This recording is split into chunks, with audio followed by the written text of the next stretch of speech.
Okay, my pan is hot. Let's get that bacon in. Just got two slices here. I'm gonna cut them. Because I can spread them out a little even. Be on the pan.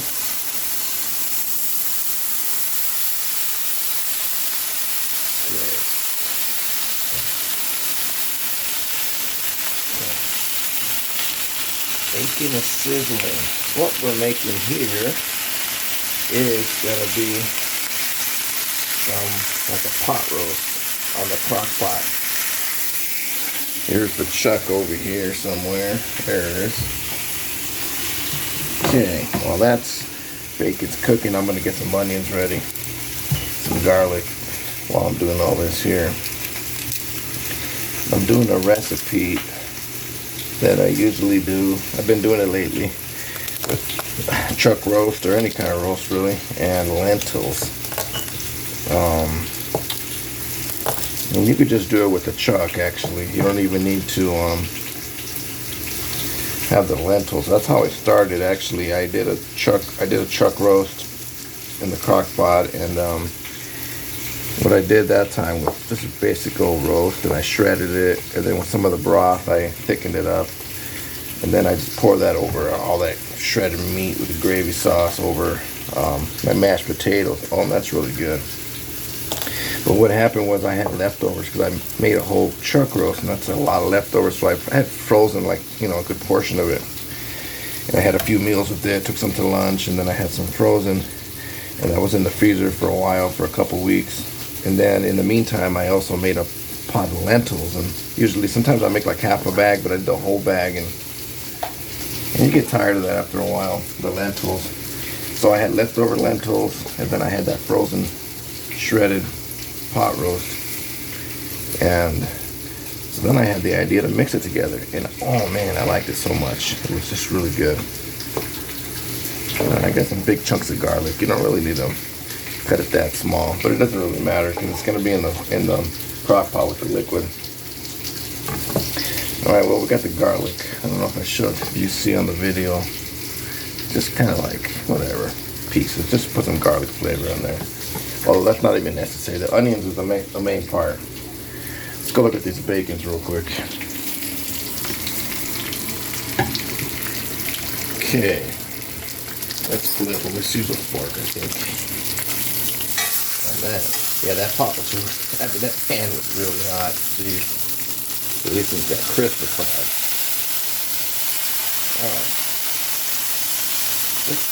I don't normally do this. Just to give it a little bacon flavor. But also, I'm going to put a little bacon fat, and that's what I'm going to sear the roast in that bacon fat. Now this really gives it a good beefy flavor. You don't really need even to sear it at all. You could actually just put it right in the crock pot because of the fat, and that beefy flavor from that chuck is so good. You don't even need to sear it to get that extra a little bit of that char flavor, which is, it adds to the flavor, but it's really not necessary. You could just put it in, and I've done it like that before, and it's still really good. It's like, and the tenderness of that meat is just so good. And another secret that people do sometimes is I put in a dark beer, because that's like the roasted malt. So the malt gets roasted. You still get some of that roasted flavor. You throw in like a Guinness or something. That works too. I used to know a guy, ex-con, he would make his with a whole bottle of wine. I've never tried it like that because if I have a bottle of wine, I usually want to drink it, not use the whole thing in a chuck. I think that's overkill. Maybe a little glass of wine. That's how you make like cheap beef burgundy. You have a little bit of wine, but a whole bottle? Gee, I don't know about that.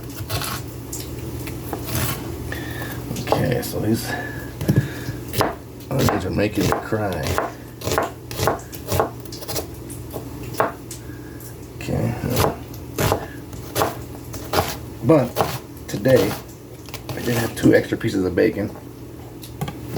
Let's go take a look at this. Ooh, those onions get me. Okay, there's the bacon. Ooh, looks good. I'm just gonna toss these in the plate real quick.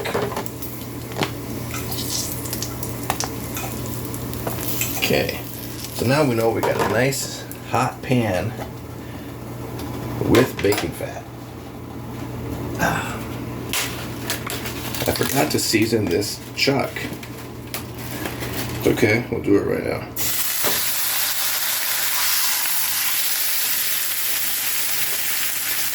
Okay, let's sear this bad boy. Okay, sea salt.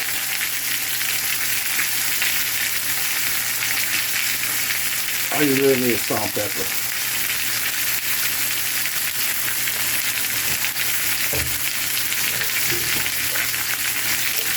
Yeah, we'll just go salt and pepper here.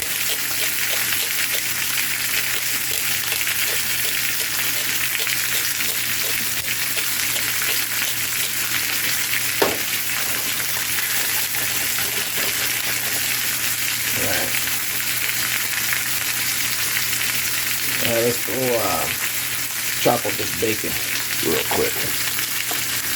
I'm going to throw it in with the mixture too when I'm ready to. Just make some room over here. Let's get this garlic out of here, because the garlic I'm going to throw it in with in the crock pot when I get everything ready. Alright, so we'll get 3 pieces of bacon, 3 half pieces, and we're going to make some bacon bits. And they're going to go in there and just give it a little extra flavor. And then this 4th piece, that's for the cook. Alright, go back to the roast. Alright.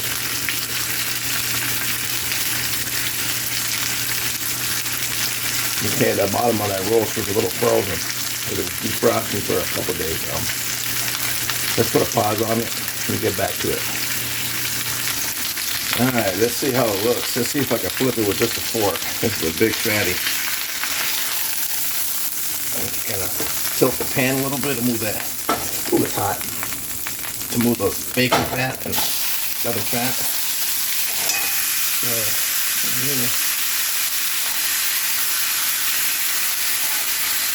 Not sure what that is. Oh, that might have been a piece of bacon that burned or something. Let's hope. Let's scrape it off anyway. Okay. Let's go off this side now.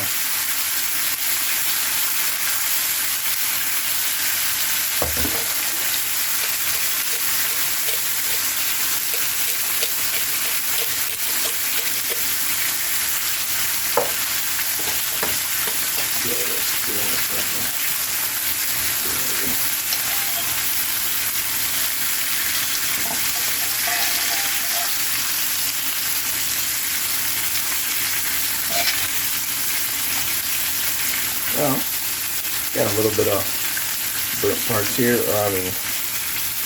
charred, whatever you call it. So, yeah, like I said, I don't know what this really does, because I've done it both ways. Sometimes you don't notice it. It's gonna slow cook for 8 hours or sometimes I do it like 8 or 9. I like to do it when I go to work, and then I come home and I forget all about it, and then I come open the door and oh, the smell hits me. It's like, oh yeah. Right. Good stuff. And then I'll go and sear the sides here. I'm out there using tongs to try to hold it up, but I got the flimsy tongs. That's why I was just using the fork. Alright, let's pause it again. Alright, let's take a look. Oh yeah, that looks pretty good. Yeah. And then after we're done searing it, put it in, get it ready in the crock pot, and then we don't want to lose any of this flavor here, all this burnt stuff and the bacon fat. We're gonna get the onions in here and break them down a little bit to soak all that up and help clean your pan up a little bit. So it'll be much easier to clean.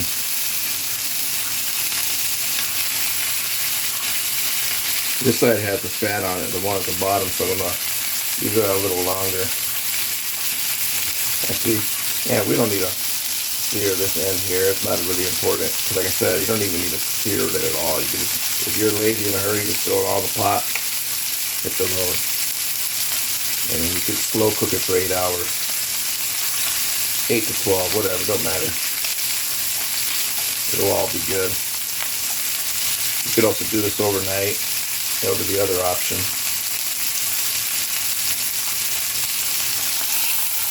Alright, you know what, that's good enough. Let's put this bad boy in here. Wow. It doesn't want to get in there. I'm gonna have to cut it. So here are the onions. Let's get these onions in here. Add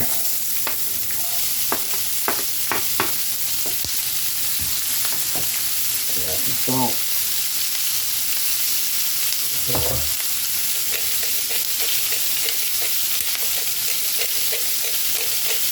Okay.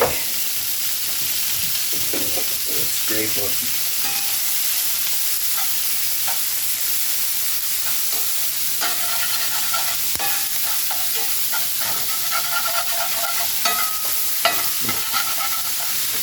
And overboard.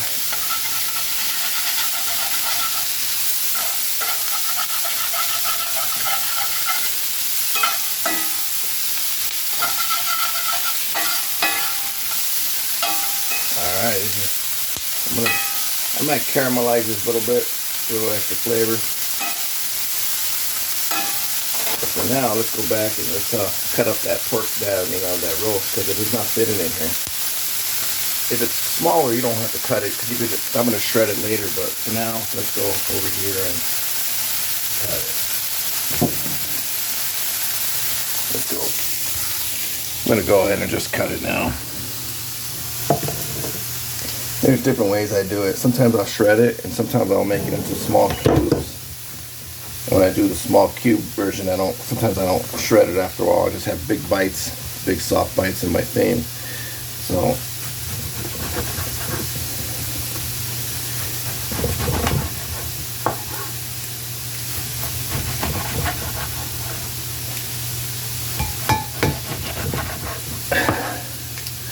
let's see.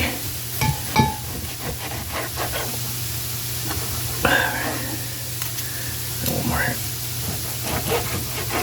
Okay, so I'm just gonna put this over here, like here. So I guess I could just go and let's see. Some of these parts are tougher than others, but this is all gonna break down.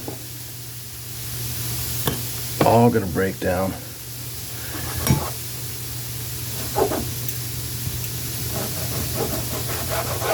I probably should have just cut it like in the whole thing in just like 3 big fat parts and then come back later and shred it, because I think it's more enjoyable when it's shredded. So this part has a big fat block of fat here, so I'm going to cut it lengthwise. So that way when I eat it, it won't be too much fat. Some of it will render down. Those will be some big chunks. So same thing here, I'll cut it like this. Try to, there we go. And then just cut it like this. Let me see. Get over here. Alright, well, this is going to be a very beefy lentils. Plenty of beef for everybody. So I'll just cut a piece here, cut a piece off here, a piece off here. And then I can cut these into thirds. Alright. Oh yeah. And then also we got the bacon and the garlic. We can just toss that in right now. What the heck? Before I forget.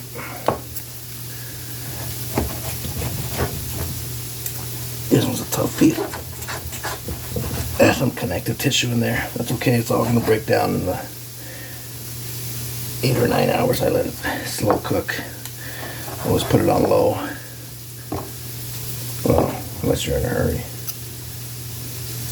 Okay.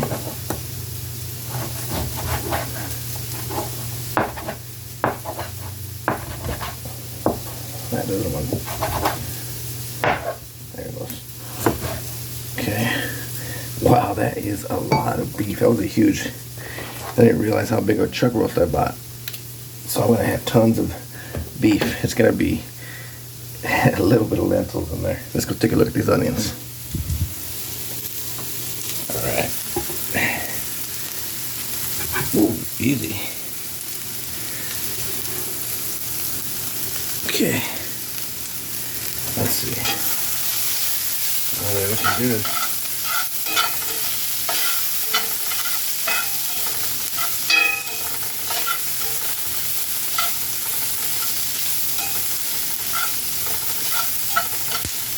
And you can see that kind of nice and clean. So it'll be an easy cleanup job for me. And these onions picked up all of that flavor of that burnt beef pieces, burnt bacon pieces, all that bacon fat, some of that chuck fat that rendered a little bit. These are going to be delicious. All right, I'm going to turn this off and let's go back to the crock pot. Here we are here. It's a little, let's move this over a little bit. Let's see. Okay. Now I'm going to plug this in, put it on low. Here's the beef and the onions. I mean, on that. Okay. Here's the lentils I was talking about. I already rinsed them and sorted them. You always want to look through them, make sure there's no rocks or anything. Wow. This is going to be an issue because they expand and take a lot of the liquid. That I should have just used half of that chuck or about 60%, 3/4. This is going to be. This looks like it's going to be an issue. Well,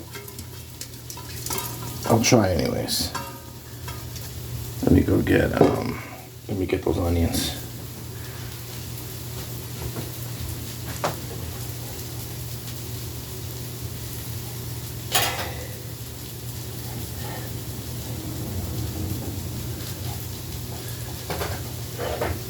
All right. Get these onions in here.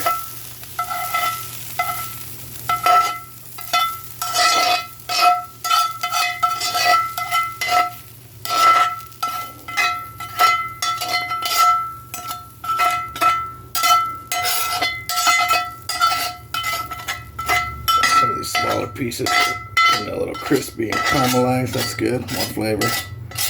All right, I'm gonna go like this. Spread it out. Now we need some water. Now, never be afraid to put too much water in, because if you put too much, or you put a lot, then you could just separate it later, and then you got beef broth out of it, and you could use that for gravies and soups. So I'm gonna have to just keep an eye on this because that was very little bit of space. That's probably enough though.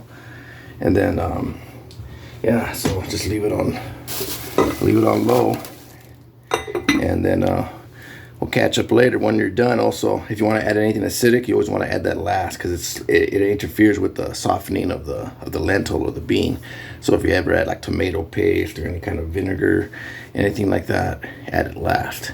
I'll have a part 2 when this is done, and I might do something like that. All right.